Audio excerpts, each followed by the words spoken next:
Hello friends, आप सभी का स्वागत है मेरे यूट्यूब चैनल पर। आज हम महाराष्ट्र बोर्ड हिंदी मीडियम कक्षा 10वीं की इतिहास इस विषय का तीसरा पाठ उपयोजित लेखन इसके स्वाध्याय के प्रश्नोत्तर देखेंगे। तो चलिए प्रश्नोत्तर देखते हैं। स्वाध्याय का पहला प्रश्न है, प्रश्न पहले का अ। दिए गए विकल्पों में से उचित विकल्प चुनकर कथन पूर्ण कीजिए। का पहला, संसार का सबसे प्राचीन संग्रहालय डैश नगर का उत्खनन करते समय पाया गया। इसका उत्तर है, संसार का सबसे प्राचीन संग्रहालय उर नगर का उत्खनन करते समय पाया गया। तथा दूसरा प्रश्न है, भारत का राष्ट्रीय अभिलेखागार डैश में है। इसका उत्तर है, भारत का राष्ट्रीय अभिलेखागार दिल्ली में है। अगला प्रश्न है, प्रश्न पहले का ब। निम्न में से असत जोड़ी में सुधार कर पुनः लिखिए। इसका उत्तर है, असत जोड़ी रमन, पश्चिम बंगाल का नृत्य, तथा इसकी सुधारित जोड़ी होगी रमन, गढ़वाल यानी उत्तरांचल का धार्मिक पर्व एवं विधि नाट्य। अगला प्रश्न है, प्रश्न दूसरा, निम्न अवधारणाओं को स्पष्ट कीजिए। का पहला, उपयोजित इतिहास। तो चलिए इसका उत्तर देखते हैं। इसका उत्तर है, किसी विषय को अन्य क्षेत्रों में लागू करना तथा उससे निकलने वाला निष्कर्ष प्राप्त करना उपयोग कहलाता है। इसका अर्थ है, जब हम किसी विषय जैसे गणित, विज्ञान, इतिहास के ज्ञान को दूसरे क्षेत्रों में जैसे समाजशास्त्र, अर्थशास्त्र आदि में लागू करते हैं और उससे कोई निष्कर्ष निकालते हैं तो उसे उपयोग कहा जाता है। तथा इतिहास के उद्देश्य अन्य विषयों पर लागू करके नया निष्कर्ष निकालना इतिहास का उपयोजन कहलाता है। इसका अर्थ है, इतिहास के उद्देश्य और सिद्धांतों को अन्य विषयों पर लागू करके नए निष्कर्ष निकालने की प्रक्रिया को इतिहास का उपयोजन कहा जाता है।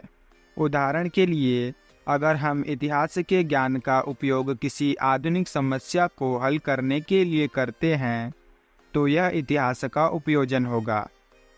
तीसरा पॉइंट है, इतिहास द्वारा भूतकाल की घटनाओं के संबंध में जो ज्ञान प्राप्त होता है उसका उपयोग वर्तमान और भविष्य में सभी समाज कैसे करेंगे इसका विचार उपयोजित इतिहास में किया जाता है। इसका अर्थ है, इतिहास हमें भूतकाल की घटनाओं के बारे में जो ज्ञान देता है उसका उपयोग यह सोचने में होता है कि वर्तमान और भविष्य में समाज उस ज्ञान का कैसे लाभ उठा सकते हैं।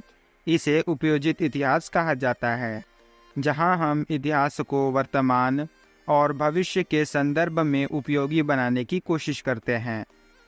चौथा पॉइंट है, इतिहास में सामाजिक, धार्मिक, कला, स्थापत्य आदि घटक समाविष्ट होते हैं। इसी प्रकार इन विषयों में भी इतिहास का उपयोग होता है। इसका अर्थ है, इतिहास में समाज, धर्म, कला, स्थापत्य यानी आर्किटेक्चर आदि कई घटक शामिल होते हैं। इन्हीं घटकों के आधार पर हम इतिहास का उपयोग करते हैं और इसके विपरीत इन क्षेत्रों में भी इतिहास का उपयोग किया जाता है। उदाहरण के लिए, जब हम किसी इमारत के डिज़ाइन में ऐतिहासिक स्थापत्य शैली का उपयोग करते हैं तो यह इतिहास का उपयोग है। अगला प्रश्न है, प्रश्न दूसरा, अभिलेखागार। इसका उत्तर है, ऐतिहासिक दस्तावेज जिस स्थान पर संभाल कर रखे होते हैं उस स्थान को अभिलेखागार कहते हैं। इस पॉइंट में आपको अभिलेखागार का अर्थ बताया गया है, जो कि यह है कि अभिलेखागार वह स्थान है जहां ऐतिहासिक दस्तावेज और अन्य महत्वपूर्ण कागज पत्र संभाल कर रखे जाते हैं। दूसरा पॉइंट है, अभिलेखागार में महत्वपूर्ण पुराने कागज पत्र, बस्ता, पुराने चित्रपट, वैश्विक समझौते की संपत्ति आदि संभाल कर रखे जाते हैं। इस पॉइंट में आपको अभिलेखागार में संग्रहित सामग्री के बारे में बताया गया है, जिसमें पुराने और महत्वपूर्ण कागजात, फाइलें, पुराने चित्रपट यानी फिल्में और वैश्विक समझौतों से संबंधित सामग्री इत्यादि सामग्रियों का समावेश होता है। तीसरा पॉइंट है, अभिलेखागारों के कारण मूल कागज पत्रों के संदर्भ मिलते हैं। तत्कालीन ऐतिहासिक घटनाओं का अध्ययन किया जा सकता है। तत्कालीन भाषा तथा लिपि की खोज की जा सकती है। कालगणना की जा सकती है। ऐतिहासिक विरासत अगली पीढ़ियों को हस्तांतरित की जा सकती है। इसी प्रकार इस पॉइंट में आपको अभिलेखागार के महत्व के बारे में बताया गया है। चौथा पॉइंट है, भारत का दिल्ली स्थित अभिलेखागार एशिया महाद्वीप का सबसे बड़ा अभिलेखागार है तथा भारत के प्रत्येक राज्य का स्वतंत्र अभिलेखागार भी है। तो चलिए अब अगला प्रश्न देखते हैं। अगला प्रश्न है, निम्न प्रश्नों के उत्तर 25 से 30 शब्दों में लिखिए। का पहला, सामान्य जनों का इतिहास। इस अवधारणा को स्पष्ट कीजिए। तो चलिए इसका उत्तर देखते हैं। इसका उत्तर है, सामान्य जनों का इतिहास। इसका अर्थ है इतिहास का संबंध लोगों के वर्तमान जीवन से जोड़ने वाला क्षेत्र। इतिहास द्वारा हमें भूतकाल के घटनाओं की जानकारी प्राप्त होती है। इस ज्ञान का उपयोग लोगों के वर्तमान और भविष्य के जीवन में किस प्रकार होगा, इसका विचार सामान्य जनों का इतिहास नामक विषय में किया जाता है। वर्तमान काल की समस्याओं का उपाय करने के लिए भूतकाल की घटनाओं का ज्ञान उपयोगी सिद्ध हो सकता है तथा उपयोजित इतिहास के विकल्प के रूप में सामान्य जनों का इतिहास का प्रयोग किया जाता है, क्योंकि उपयोजित इतिहास और सामान्य जनों का इतिहास दोनों में ही काफ़ी समानताएं होती हैं। जैसे उपयोजित इतिहास और सामान्य जनों का इतिहास दोनों में ही भूतकाल में घटित घटनाओं की जानकारी का उपयोग लोगों के वर्तमान और भविष्य के जीवन में किस प्रकार होगा, इसका विचार किया जाता है तथा वर्तमान काल की समस्याओं का उपाय करने के लिए भी भूतकाल की घटनाओं से प्राप्त ज्ञान का उपयोग किया जाता है। अगला प्रश्न है, प्रश्न दूसरा, ऐतिहासिक विरासत स्थानों के संदर्भ में यूनेस्को ने कौन सा कार्य किया है? इसका उत्तर है, अंतर्राष्ट्रीय संस्था यूनेस्को ने ऐतिहासिक विरासत के स्थलों के संदर्भ में निम्नलिखित कार्य किया है। पहला, समाप्त होने की कगार पर स्थित सांस्कृतिक और प्राकृतिक विरासतों के संरक्षण एवं संवर्धन के उपाय बताने वाले मार्गदर्शक तत्वों की घोषणा की तथा दूसरा, वैश्विक विरासत बनने की योग्यता रखने वाले स्थलों और परंपराओं की सूची समय समय पर घोषित करती है। इस प्रकार ऐतिहासिक स्थल और परंपराएं, जो कि हमारे वर्तमान जीवन के लिए बहुत ही महत्वपूर्ण हैं तथा भविष्य में भी उनका बहुत उपयोग हो सकता है, उनको वैश्विक विरासत घोषित करने से उनका संरक्षण एवं संवर्धन करने में बहुत ही सहायता हो सकती है। अगला प्रश्न है, प्रश्न तीसरे का तीसरा, सांस्कृतिक विरासत स्थानों की सूची में महाराष्ट्र के कौन से स्थान समाविष्ट हैं? उन्हें खोजिए और लिखिए।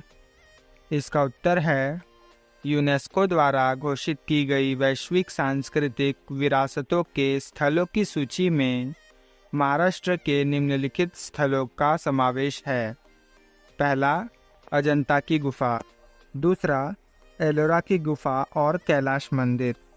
तीसरा, धारापुरी की गुफा तथा चौथा, छत्रपति शिवाजी महाराज टर्मिनस मुंबई।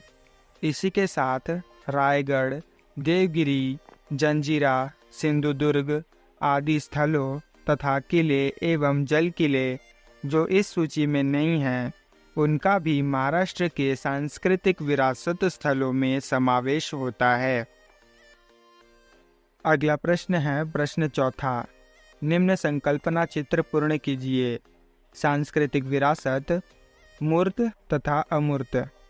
इसका उत्तर होगा सांस्कृतिक विरासत मूर्त। प्राचीन स्थल, प्राचीन वास्तु, प्राचीन वस्तु, हस्तलिखित, प्राचीन शिल्प, प्राचीन चित्र। तथा अमूर्त सांस्कृतिक विरासत है मौखिक तथा उसे उपयोग में लाने वाली भाषा, पारंपरिक ज्ञान, त्योहार उत्सव की सामाजिक पद्धति तथा धार्मिक विधि, कला प्रस्तुतिकरण पद्धति, पारंपरिक कौशल, परंपरा, पद्धति, कौशल आत्मसात करने वाला समूह। तो चलिए अगला प्रश्न देखते हैं। अगला प्रश्न है प्रश्न 5वां। निम्न कथनों को कारण सहित स्पष्ट कीजिए। का पहला, तकनीकी विज्ञान के इतिहास का अध्ययन करना आवश्यक है। इसका उत्तर है लाखों वर्षों की गतिविधि में मानव प्रगति के प्रत्येक सोपान में नए नए कौशलों की जानकारी मिलती गई। पत्थरों से हथियार बनाना, कृषि में तकनीक का उपयोग करना आदि यात्राएं करते हुए मानव प्रगति ने विज्ञान युग में प्रवेश किया। कृषि उत्पादन, वस्तुओं का उत्पादन, स्थापत्य, अभियांत्रिकी आदि में परिवर्तन होते गए। यांत्रिकीकरण के कारण उत्पादन में वृद्धि हुई। इस संपूर्ण प्रगति को समझाने के लिए हमें तकनीकी विज्ञान के इतिहास का अध्ययन करना पड़ता है। अगला प्रश्न है प्रश्न 2। विश्व विरासत के पद के लिए पात्र सिद्ध होने वाले स्थानों, परंपराओं की सूची यूनेस्को द्वारा घोषित की जाती है। इसका कारण है कि पूर्वजों द्वारा बनाई गई कलाकृतियाँ और परंपराएं हमारी सांस्कृतिक विरासत है। उनके प्रति हमारे मन में एक लगाव होता है। अपनी मानव पीढ़ियों के हित के लिए इस विरासत का संरक्षण और संवर्धन करने की आवश्यकता होती है। काल के प्रवाह में इस विरासत को समाप्त होने से बचाने और उसके संरक्षण के उपाय के मार्गदर्शक तत्वों के आधार पर वैश्विक विरासत बनने की योग्यता रखने वाले स्थलों और परंपराओं की सूची यूनेस्को नामक वैश्विक संगठन द्वारा घोषित की जाती है। अगला प्रश्न है प्रश्न 6वां।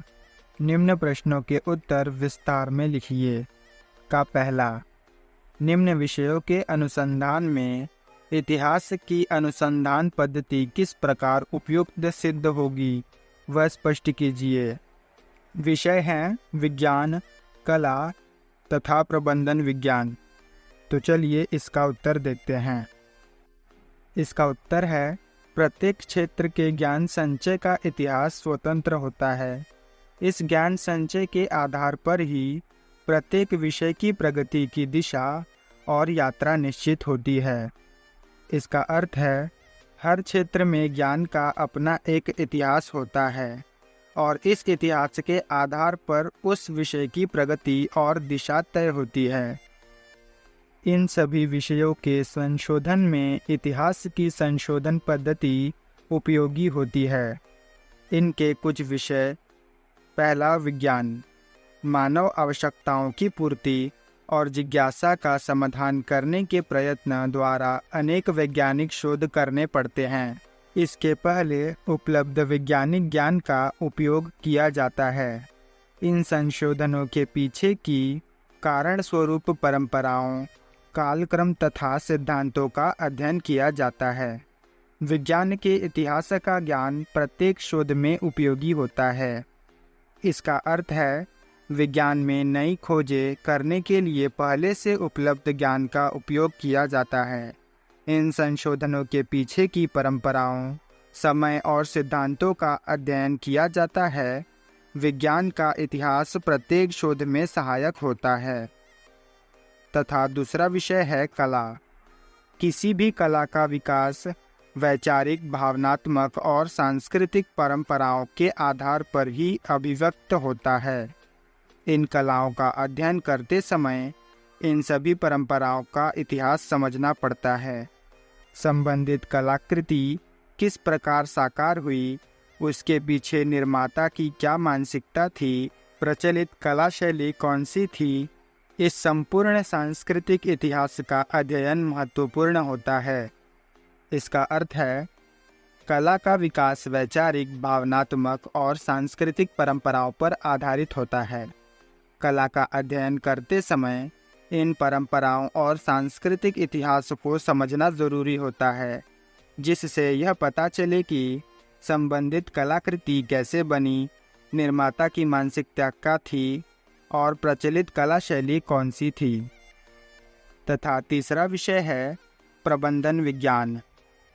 उत्पादन के संसाधन, मनुष्य बल, उत्पादन की विभिन्न प्रक्रियाएं, बाजार तथा बिक्री आदि सभी क्षेत्रों में प्रबंधन विज्ञान की आवश्यकता होती है। भिन्न भिन्न सामाजिक और आर्थिक संगठनों द्वारा यह व्यवहार चलता रहता है। इन सभी व्यवस्थापनों में सुधार लाने, उनका अध्ययन करने और व्यवस्थापन को सुलभ कराने के लिए भूतकालीन मशीनरी का अध्ययन करना आवश्यक होता है। इसका अर्थ है उत्पादन, मानव संसाधन प्रक्रियाएं, बाजार और बिक्री जैसे क्षेत्रों में प्रबंधन विज्ञान की बहुत आवश्यकता होती है। विभिन्न सामाजिक और आर्थिक संगठनों में इसे सुधारने और समझने के लिए भूतकालीन व्यवस्थाओं का अध्ययन आवश्यक होता है। अगला प्रश्न है प्रश्न दूसरा। उपयोजित इतिहास का वर्तमान काल के साथ किस प्रकार सहसंबंध होता है? इसका उत्तर है इतिहास द्वारा भूतकाल की घटनाओं के संबंध में जानकारी प्राप्त होती है। इस जानकारी का उपयोग वर्तमान और भविष्य में लोगों के लिए किस प्रकार होगा, इसका विचार उपयोगी इतिहास में किया जाता है। उपयोजित इतिहास का वर्तमान काल के साथ नीचे दिए अनुसार सहसंबंध होता है। पहला, भूतकाल की घटनाओं के आधार पर ही मानव वर्तमान की गतिविधि निश्चित करता है। दूसरा, अपने पूर्वजों के कर्तृत्व और विरासत के प्रति उसके मन में जिज्ञासा और आत्मीयता होती है। इस विरासत के इतिहास, पूर्वजों द्वारा निर्मित कलाकृति तथा परंपराओं का ज्ञान उपयोजित इतिहास के अध्ययन से वर्तमान मानव को मिलता है। उपयोजित इतिहास के आधार पर इस मूर्त और अमूर्त विरासत का संरक्षण किया जा सकता है। तीसरा, उपयोजित इतिहास द्वारा वर्तमान की सामाजिक चुनौतियों का समाधान किया जा सकता है। वर्तमान की समस्याओं का हल ढूंढा जा सकता है। चौथा, भूतकालीन अनुभव के आधार पर वर्तमान में किसी बात की सामाजिक उपयोगिता पर निर्णय लिया जा सकता है। तथा पांचवा, उपयोजित इतिहास के अध्ययन द्वारा वर्तमान काल का यथोचित आकलन और भविष्य के लिए मार्गदर्शन प्राप्त होता है। अगला प्रश्न है प्रश्न तीसरा। इतिहास के साधनों का संरक्षण होना चाहिए, इसके लिए न्यूनतम 10 उपाय सुझाइए। इसका उत्तर है इतिहास के साधनों में लिखित, भौतिक और मौखिक साधनों का समावेश होता है। इन साधनों का भिन्न भिन्न पद्धतियों द्वारा संरक्षण करना पड़ता है। इनके लिए मेरे विचार में निम्नलिखित उपाय किए जाने चाहिए। पहला, किले, स्मारक, रजवाड़े आदि ऐतिहासिक वास्तुओं की मरम्मत करनी चाहिए। दूसरा, ऐसा उपाय करना चाहिए जिससे वास्तुओं को किसी प्रकार की क्षति न पहुँचे और उस पर कोई नाम आदि न लिखे। तीसरा, ऐतिहासिक सिक्के, हथियार आदि वस्तुओं का रखरखाव बहुत सावधानी से होना चाहिए। यह भी ध्यान रखना चाहिए कि इन वस्तुओं की चोरी न होने पाए। तथा चौथा उपाय यह है कि चक्की के गीत, लोकगीत आदि मौखिक साहित्य संकलित करके उसे लिखित रूप में लाना चाहिए। पांचवा, प्राचीन ग्रंथों का दीमक और फफूंदी से संरक्षण करना चाहिए। आर्द्रता और नम हवा के कारण फफूंदी लगती है। इसलिए ग्रंथों पर पानी न लगने पाए, इसका ध्यान रखना चाहिए। कीटनाशक औषधियों का उपयोग करना चाहिए। छठवां उपाय है, इन संसाधनों के संरक्षण के लिए अनुभव एवं विशेषज्ञ व्यक्तियों की सलाह लेनी चाहिए। तथा सातवां, ऐतिहासिक संसाधनों के संरक्षण के लिए कठोर नियम बनाने चाहिए। तथा आठवां उपाय यह है कि इन साधनों का महत्व समाज को समझाने के लिए विभिन्न उपक्रम चलाकर समाज का उद्बोधन करना चाहिए। तथा नौवां उपाय यह है कि इन साधनों तथा प्राचीन इतिहास के विषय में जनता के मन में आत्मीयता का निर्माण करना चाहिए। इस प्राचीन विरासत का महत्व समझाने के लिए जनता के मन में अभिरुचि उत्पन्न करनी चाहिए। तथा 10वां और आखिरी उपाय यह है कि ऐतिहासिक संसाधनों के संरक्षण में सामान्य जनता भारी संख्या में सम्मिलित कराना चाहिए। इसी प्रकार कई उपकार चलने चाहिए। तो चलिए इस पाठ का आखिरी प्रश्न देखते हैं। प्रश्न चौथा, प्राकृतिक और सांस्कृतिक विरासत का संरक्षण करने की परियोजना द्वारा कौन सी बातें सिद्ध होती हैं? इसका उत्तर है, प्राकृतिक और सांस्कृतिक विरासत का संरक्षण करने वाली परियोजना से हमें निम्नलिखित जानकारी प्राप्त होती है। पहला, परियोजनाओं के अंतर्गत विरासत के मूल स्वरूप में किसी प्रकार का परिवर्तन न करते हुए उसके संरक्षण एवं संवर्धन का कार्य किया जा सकता है। दूसरा, स्थानीय समाज का ढांचा, उसकी मानसिकता, उसके सामने वर्तमान की चुनौतियां, स्थानीय लोगों की अपेक्षाएं आदि बातों का लेखा जोखा तैयार किया जा सकता है। तीसरा, सांस्कृतिक विरासत स्थलों का संरक्षण एवं संवर्धन करते समय स्थानीय लोगों की भावना को किसी प्रकार की ठेस न पहुँचे, इस उद्देश्य से उपायों का नियोजन किया जा सकता है। तथा चौथा, नियोजित परियोजना के कार्य में स्थानीय लोगों को सहभागी बनाया जा सकता है। इसी के साथ इस पाठ के सभी प्रश्न यहीं समाप्त होते हैं। अगर आपको यह वीडियो पसंद आया हो तो वीडियो को लाइक कीजिए, और अगर आपको इतिहास और राजनीति विज्ञान के सभी पाठों के प्रश्नोत्तर की वीडियो चाहिए तो चैनल को सब्सक्राइब करके बेल आइकन को ऑन कर लीजिए।